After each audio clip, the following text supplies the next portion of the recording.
இயேசு கிறிஸ்துவின் இனிய நாமத்தில் வாழ்த்துக்கள். இந்த நாளிலும் அப்போஸ்தல நடபடிகள் 19வது அதிகாரம் 23வது வசனத்திலிருந்து கடைசி வரையிலும் நாம் பார்க்க முடியும். எபேசுவின் தியானாலை குறித்து இந்த பகுதியில் எழுதியிருக்கிறதை நாம் பார்க்கிறோம்.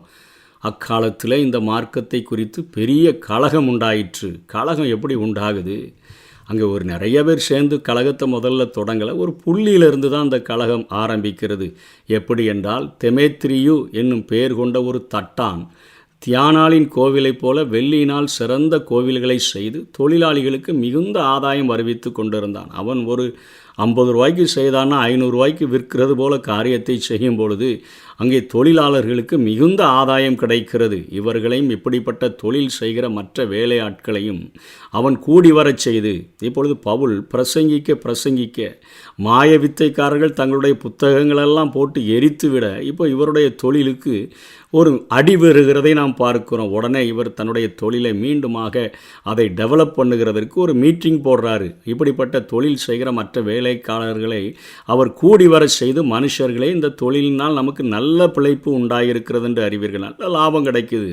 இப்படி இருக்க கைகளினால் செய்யப்பட்ட தேவர்கள் அல்லவென்று இந்த பவுல் என்பவன் சொல்லி எபேசுவில் மாத்திரமல்ல கொஞ்சம் குறைய ஆசியா எங்கும் அநேக ஜனங்களுக்கு போதித்து அவர்களை வசப்படுத்தி கொண்டான் என்று நீங்கள் கண்டும் கேட்டும் இருக்கிறீர்கள். எல்லாரும் அங்கே தான் போகிறாங்க, நம்ம கடைக்கு யாருமே வரமாட்டேங்கிறாங்க அப்படின்னு சொல்லி ஒரு மீட்டிங் போடுகிறதை பார்க்கிறோம். இதனால் நம்முடைய தொழில் அற்றுப்போகும்படியான அபாயம் நேரிட்டிருக்கிறதும் அல்லாமல் மகாதேவியாகிய தியானாளுடைய கோயில் எண்ணமற்று போகிறதற்கும் ஆசியா முழுமையும் பூச்சகரமும் சேவிக்கிற அவருடைய மகத்துவம் அழிந்து போகிறதற்கும் ஏதுவாயிருக்கிறது என்று சொல்லி அங்கே பேசுகிறான். மகாதேவியாகிய தியானால்னு ஒரு அம்மா இருந்தாங்கன்னு சொல்லி கூட இன்றைக்கு ஜனங்கள் மறந்து போவார்கள் போல, எண்ணமற்று போய்விடுவார்கள் போல, அந்த காரியங்கள் அழிந்து போய்விடும் போல தெரிகிறது என்று சொல்லி அங்கே தெமேத்திரியு அங்கே ஒரு மீட்டிங் போட்டு பேசுகிறதை பார்க்கிறோம். அவர்கள் இதை கேட்டு கோபத்தால் நிறைந்து எபேசியருடைய தியானாலே பெரியவள் என்று சத்தமிட்டார்கள்.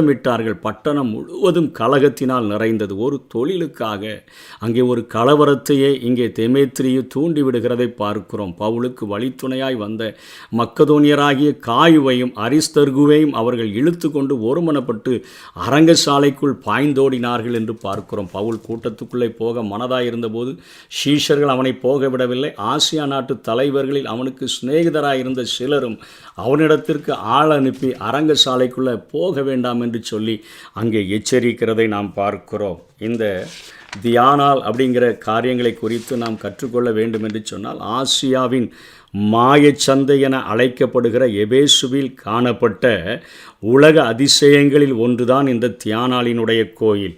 இந்த தேவி பெயர்தான் தியானால். லத்தீன் மொழியில் டயானா என்று அழைக்கப்படுகிறது. கிரேக்க மொழியில் அர்த்தமி என்று அழைக்கப்படுகிறது. செழிப்பின் தெய்வமாக அவர்கள் அதை வழிபட்டார்கள்.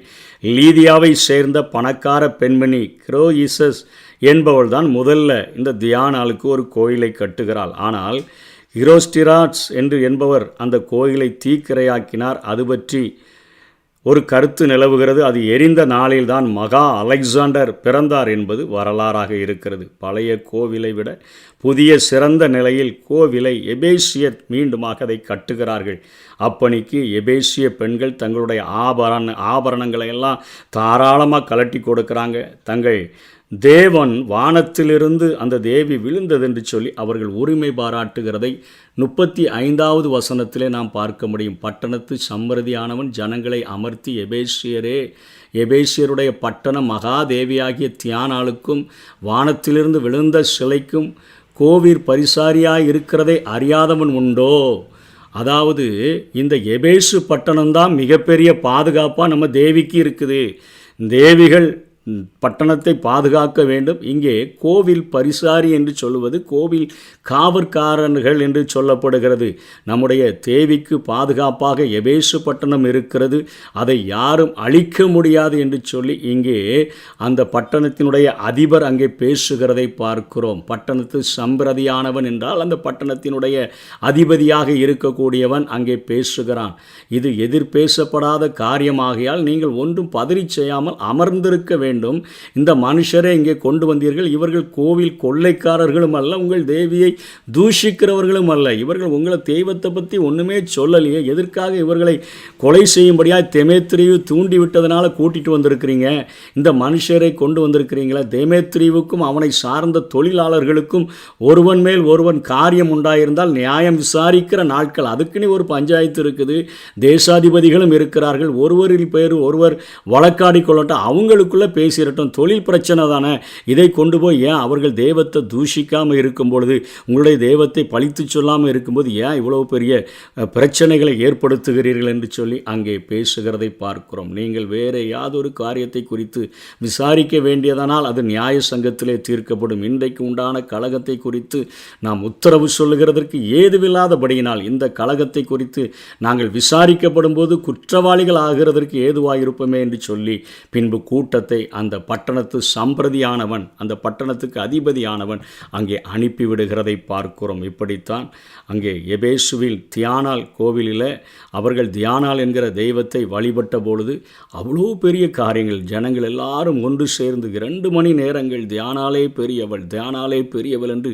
கத்திக்கொண்டிருந்ததை பார்க்கிறோம். ஆனால் அங்கே ஞானமாக பட்டணத்து சம்பிரதியானவன் பேசி, உங்களுடைய கோவிலை கொள்ளையடிப்பதற்கும் இவர்கள் வரவில்லை, உங்கள் தெய்வத்தை தூஷிப்பதற்கும் வரவில்லை, அவர்களுடைய தேவனுடைய மார்க்கத்தை தானே பேசுகிறார்கள், இவர்களை கொலை செய்ய திட்டமிடுகிறீர்களே என்று சொல்லி பேசின பொழுது அந்த கலகம் அமர்ந்ததை குறித்து இந்த பகுதியிலே நாம் பார்க்கிறோம். இன்றைக்கும் மதம் என்கிற சார்பிலே வணிகம் செய்ய நினைக்கிறவர்கள் தான் இப்படிப்பட்ட பிரச்சனையை ஏற்படுத்தி விடுகிறார்கள். அதிக லாபத்தை சம்பாதிக்க வேண்டும் என்று சொல்லி ஜனங்கள் ஒற்றுமையாக இருந்தாலும் மதம் என்கிற பெயரிலே ஜனங்களுக்குள்ளாக பிரிவினைகளை உண்டாக்குகிற காரியங்களை நம்முடைய நாட்களிலே பார்க்கிறோம். சத்துருவானவன் வஞ்சனையாக இந்த காரியத்தை செய்கிறான். ஜனங்கள் எல்லாரும் தேவனுக்கு சொந்தமானவர்கள், அவர்கள் எல்லார் மேலேயும் ஆண்டவர் தன்னுடைய சூரியனை உதிக்க பண்ணுகிற ஒரு ஆண்டவராக இருக்கிறார். எல்லாருக்கும் மழையை தருகிற ஒரு ஆண்டவர், எல்லாரையும் அவருக்குள் இருக்கும்படியாய் அசையும்படியாய் வாழும்படியாய் ஆண்டவர் அழைத்திருக்கிறார். அப்படிப்பட்ட ஒரு நல்ல தேவனை, ஒரு நல்ல ஆண்டவரை பிரசங்கிக்கிற மக்களை, அவர்களை அந்த போதனைகளை அவர்கள் பொறாமையினாலே இப்படிப்பட்ட பிரச்சனைகளை உண்டு பண்ணி தங்களுடைய வியாபாரத்திற்காக அங்கே ஒரு மகா கலகத்தை உண்டு பண்ணுகிறது போல இன்றைக்கும் அநேக காரியங்கள் காணப்படுகின்றன. ஞானத்தோடு கூட ஆண்டவருக்காக ஆண்டவருடைய சுவிசேஷ ஒளியை தூக்கி பிடிப்போம், ஏற்றி பிடிப்போம். நம்மை கொண்டு அவரை அறிகிற ஆசனையை வெளிப்படுத்துகிற தேவனுக்கு எல்லா இடங்களிலும் ஸ்தோத்திரம் உண்டாவதாக. ஆமென்.